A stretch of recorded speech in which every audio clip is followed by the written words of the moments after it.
বৃন্দাবনের এই মন্দিরটাতে এতই ভিড় ছিল যে এখানে ঢোকাই যাচ্ছিল না। তো হাই হ্যালো, তা আমরা বৃন্দাবনের তৃতীয় দিনে এসেছিলাম এই মন্দিরটাতে।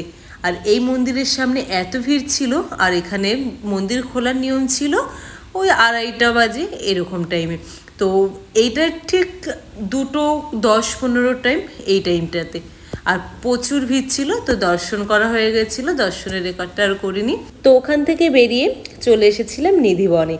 নিধিবনে কথিত এমন আছে যে রাধাকৃষ্ণ নাকি এখন এখানে লীলা করে, সেটা তার জন্য এখানে মাঝরাতে কাউকে ঢুকতেও দেওয়া হয় না, আর পুরো প্রপারভাবে গেট বন্ধ থাকে।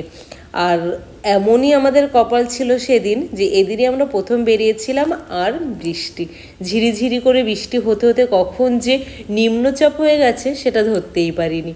তো এটা হলো নিধিবন। আর পুরোটাই এই গাছটা, আমরা প্রথমে ভেবেছিলাম হয়তো তুলসী গাছ হবে, এরকমই শুনেছিলাম। তো পরে দেখলাম না, অ্যাকচুয়ালি এটা না, এটা অন্য কোনো গাছ। তো আমার মনে হলো যে এই যে গাছগুলো, এই গাছগুলোর নামই নিধি, আর তাই জন্যই হয়তো এই জায়গাটার নামই নিধিবন। আর এটা পুরোটা অনেকটা জায়গা নিয়ে এরকম হেঁটে হেঁটে যেতে হবে অনেকটা জায়গা পর্যন্ত। তো এখানে যেতে যেতে খুব বোর লাগছিল আর খুব বিরক্ত লাগছিল। একবার তো মনে হচ্ছিলো যে বেরিয়ে আসি। লিটারেলি এখানে যারা বাচ্চা ছিল তারা এতটাই কান্না করছিল। কিন্তু তারপরে কেউ একজন হঠাৎ করে শুরু করলো রাধারানীর নাম।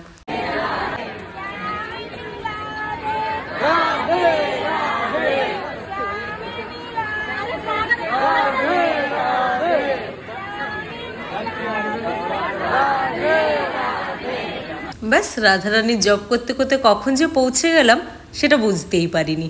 আর এই জার্নিটা ছিল ভীষণ ভালো। তো এখান থেকে দর্শন করে বেরিয়ে গেছিলাম নেক্সট ডেস্টিনেশন। আর নেক্সট ডেস্টিনেশন ছিল বংশীবট, মানসরোবর, রাধারানীর যেখানে বিয়ে হয়েছিল, আরও অনেক কিছু। ওকে, তো চলো আজকের মতো এইটুকুই। নেক্সট ভিডিওতে বাকিটা হবে। ওকে, বাই বাই, টাটা। ওকে।